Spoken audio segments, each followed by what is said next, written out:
This video is sponsored by Card Kingdom. If you click on the link in the description below, it'll take you to their store and they'll know I sent you there. From Innistrad to Shadowmoor, what spooky top 10 does Nitsuhone have in store?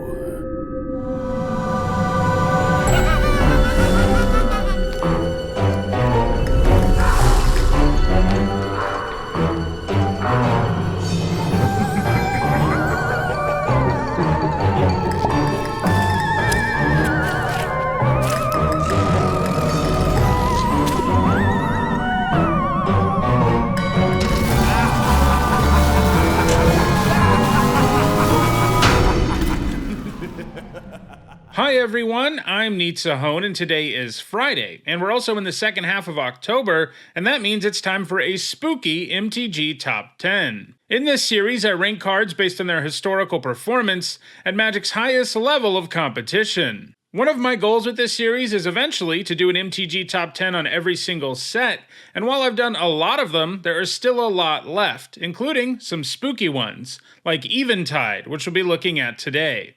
Innistrad often comes to mind when people think about spooky Magic planes, but Shadowmoor was actually Magic's very first spooky plane. Lorwyn and Shadowmoor are sort of the same plane, but it's a plane that transforms from one to the other every 300 years. Lorwyn is in eternal daylight, while Shadowmoor is in an eternal night, with Eventide representing the full transformation towards darkness. 300 years of darkness is scary enough on its own, but the plane is also occupied by all kinds of frightening monsters too. As you've seen as I've been talking, the art from the set features some pretty frightening things. I think Eventide deserves a lot more credit for being a spooky Magic set. To be eligible for this list, a card had to receive its original printing in Eventide. In the end, 179 cards qualified for this list, and in this video we'll talk about the 10 that have left the biggest impact on competitive Magic. Before we get started, here's a quick reminder on how I score cards in these videos. A first tier top 8 is worth 2 points. This includes events like Pro Tours and World Championships, and a second tier top 8 is worth 1 point. This includes events like Grand Prix and Regional Championships. Alright, let's get to our list. At number 10, it is Raven's Crime. For 1 mana, this sorcery makes a player discard a card, and it comes with Retrace, which means you can cast the crime from your graveyard by paying its mana cost and discarding a land. So if you're flooding out, this gives you something to do, which is pretty nice. Unlike most mechanics that just let you cast something from the graveyard once and it gets exiled, cards with Retrace do not, so you can just keep doing it. It paired particularly well with Life from the Loam, which it was played alongside in both Extended and Modern. Because Life from the Loam gives you serious card advantage in the form of lands, finding ways to take advantage of those lands is key, and making your opponent discard their whole hand was a pretty nice way to do that. Plus, if Raven's Crime got dredged into your graveyard, you could still make use of it. You can even use Raven's Crime to make yourself discard a card, which is sometimes useful in graveyard decks. Raven's Crime hasn't gained any points, though, since 2016. At number 9, it is Hallowed Burial. This is a pretty unique sweeper because it puts all creatures on the bottom of their owners' libraries. This can be particularly useful against creatures who do stuff when they die or who can come back from the graveyard. It has mostly been played as a sideboard card for white control decks in both Block and Modern. There are some opponents against whom a more traditional Wrath effect just doesn't do what you need it to. It hasn't gained any points since 2018, but it is the kind of card that has some chance to find its way back into sideboards in the right metagame. At number 8, it is Regal Force. When this 7-mana 5/5 enters the battlefield, it draws you a card for each green creature you control. On its own, that means you get to draw 1 card, but it usually draws you a whole lot more cards than that. It has been used in elf combo decks in both Extended and Legacy. These decks cast Glimpse of Nature and play a bunch of cheap elves that can be tapped to produce mana. The board quickly becomes populated by elves, and the elf player draws a whole bunch of their deck. Regal Force could be played to draw the remaining part of your deck, which would usually be followed up by casting a win condition like Crater Hoof Behemoth. The Force has gained points as recently as 2021 and could gain more points in the future. At number 7, it is Stillmoon Cavalier. This 3-mana 2/1 comes with a text box filled with upside. It has protection from white and black, and you can pay white-black hybrid mana to give it flying, first strike, or +1/+0 until end of turn. This combination makes it hard to kill and difficult to block. It found its way into a variety of aggro decks and block constructed, standard, and extended. Most of these decks were Fairy or Kithkin tribal, making it all the more impressive that the Cavalier made the cut for them, since it was neither of those things. It hasn't gained any points since 2011, and as a side note, I do think it's the spookiest art of all the cards to appear on this list. At number 6, it is Slippery Bogle, which is one of the most well-known cards from Eventide.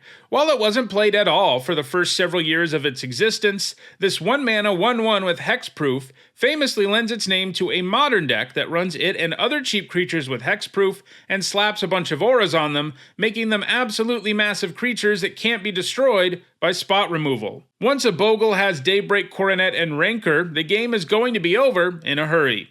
It's gained all of its points in Modern so far, and it looks likely that it will continue to have at least some presence in the format. If you want to know more about Bogle decks, I have covered them in my deck history series. At number 5, it is Glen, Elendra, Archmage. This 4-mana 2/2 flyer comes with the ability to counter non-creature spells if you pay 1 mana and sacrifice it.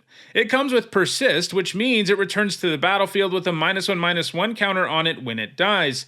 This means that the Archmage can represent an all-important 2-for-1, either by countering 2 spells or trading for something else, or some combination thereof. Basically, it can be a fairly reasonable threat when you need it to be, and can then really make your opponent's life difficult if they're casting non-creature spells, and most decks do. In Standard, it was played in Fairy Tribal decks as well as Revelark decks, which love to reanimate utility creatures with 2 or less power, and the Archmage definitely fits the bill there. It was also played in Extended Fairy decks. In Modern, it was often paired with Birthing Pod before that card got banned. Those decks love tutoring up useful utility creatures and sacrificing creatures, so the Archmage was a perfect card for the deck. You could use it to counter problem spells, and you could sacrifice it twice to your Birthing Pod if you wanted to. Since Birthing Pod got banned, it has seen more sporadic play in the format, sometimes showing up in decks like Merfolk and Scapeshift. At number 4, it is Figure of Destiny. This 1-mana 1/1 comes with 3 activated abilities that sort of allow it to transform. Its first ability makes it a 2/2 Kithkin Spirit. Its second ability can only be activated if the figure is a spirit, and if it is, you can pay 3 mana to make it a 4/4 Kithkin Spirit Warrior.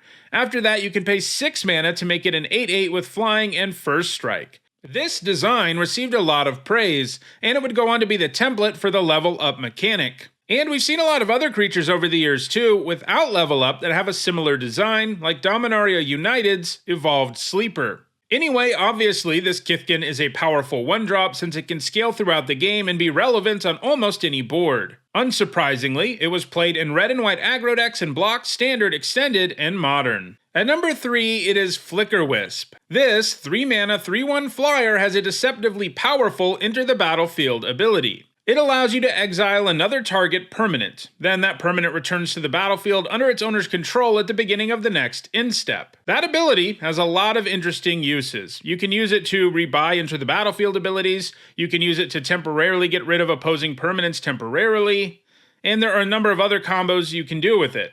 The fact it can hit any permanent, including lands, makes it a pretty unusual version of this effect. While it didn't see any play in Block, Standard, or Extended, it has been utilized in Modern Hate Bear and Legacy Death and Taxes decks extensively. These decks both make use of disruptive but efficient creatures, and Flickerwisp fits right in.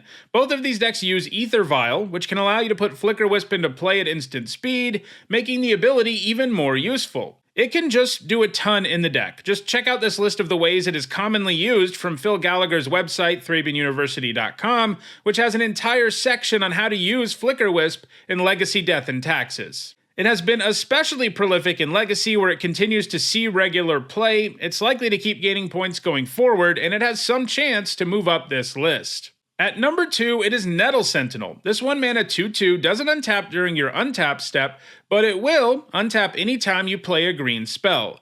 Basically, it needs a deck loaded up with cheap green spells to be at its best, and the good news is, it just so happens that other elves are also cheap green spells. In most decks that run the Sentinel, it has more upside than downside. When combined with Heritage Druid and Wirewood Symbiote, you end up with a pretty impressive mana engine, where you return elves and recast them to untap the Druid and other elves who can also produce mana thanks to Heritage Druid. This combo is powerful enough with the right elves around, And it got really silly thanks to Glimpse of Nature, where combining all of these meant ripping through your entire deck. This is the same sort of deck, by the way, that Regal Force was played in. Glimpse of Nature is banned in Modern, but Nettle Sentinel has managed some points in that format where elves can still go crazy with a bunch of mana-producing elves, either just straight up winning the game with elf aggro or going crazy wide and using Izuri Renegade Leader to end the game. Nettle Sentinel is likely to continue to gain points in Legacy elf decks, and it will be interesting to see if it can outpace Flickerwisp. And at number 1, well, I have 4 cards, 4 of the filter lands from Eventide.